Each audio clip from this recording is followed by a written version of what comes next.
చిన్నప్పుడు మా టీచర్ చెప్పారు, తనను తాను తగ్గించుకున్నవాడు హెచ్చింపబడిన. తగ్గే కొద్ది ఎదుగుతాను తప్ప నాశనం. అణిమాది అష్టసిద్ధుల్లో అణిమ చిన్నపాటి అణువు రూపం దాల్చడం. అంతేగాని అది పరిస్థితులు కుదరనప్పుడు, పరిస్థితులు ముందుకు తీసుకెళ్ళినప్పుడు you have to cut down your size.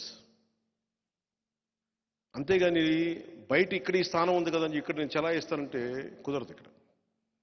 అందుకే నేను ఈ స్థానాలన్నింటినీ కూడా 19లో నేను చాలా ఒక 30 స్థానాల్లో పోటీ చేద్దాం అనుకున్నాను.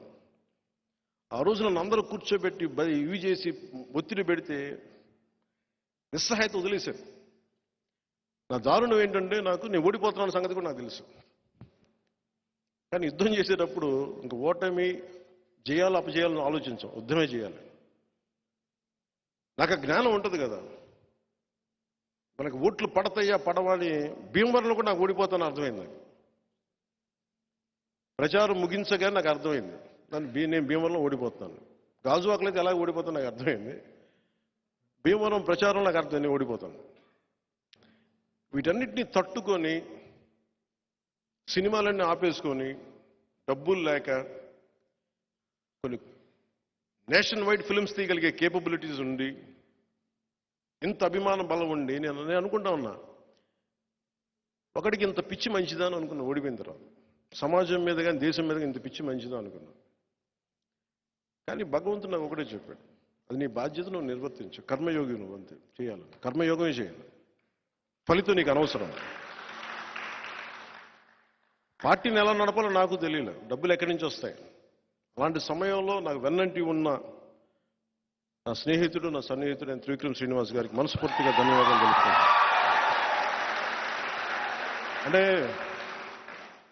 నేను సమాజం కోసం ఆలోచిస్తే నా కోసం ఆలోచించేవాడు ఒక ఉండాలి కదా.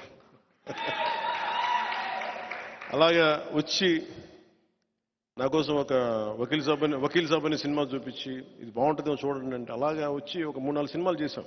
నా కోసం ఆయన స్క్రిప్ట్ రాసి, ఆయనకి ఏమాత్రం నేను పాలిటిక్స్కి వెళ్ళడం ఇష్టం లేదు ఆయనకి.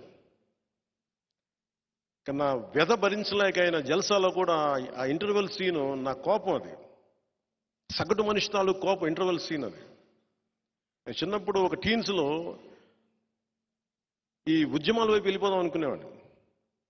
ఆ కోపం అట్లాగే ఉండిపోయి నా వ్యధ చూసి ఆయన కనీసం ఇతనికి సినిమాలు ఈ డైలాగులు రాసేస్తే ఆగిపోతాడేమో, పాలిటిక్స్కి వెళ్ళడేమో అనుకొని జలసాల డైలాగులు రాశారు.